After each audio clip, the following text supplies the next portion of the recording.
আসসালামু আলাইকুম, welcome to Sylhet to London. দেশ এবং দেশের বাইরে যেখান থেকে দেখরা সকলে জানে সিলেট টু লন্ডন চ্যানেলের পক্ষ থেকে আন্তরিক শুভেচ্ছা অভিনন্দন। সময়ত ভিউয়ার্স, সংযুক্ত আরব আমিরাতের অবস্থা আপনারা দেখতে পারা, প্রচুর পরিমাণে কিন্তু বৃষ্টি হয়, আর বৃষ্টি রাস্তাঘাট প্লাবিত।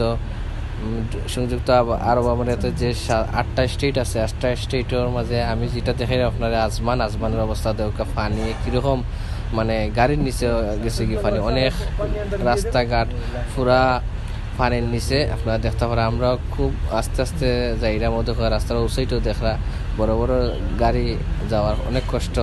আসলে প্রচুর পরিমাণে বৃষ্টি হওয়ার কারণে Dubai, Sharjah, Ajman, Fujairah, Ras al Khaimah, Al Ain সব জায়গাতে কিন্তু প্রচুর পরিমাণ বৃষ্টি হওয়ার কারণে রাস্তাঘাট পুরাপুরি গেছে এবং মানুষের অনেক মানে কষ্ট গাড়ি লিয়া যাওয়া এবং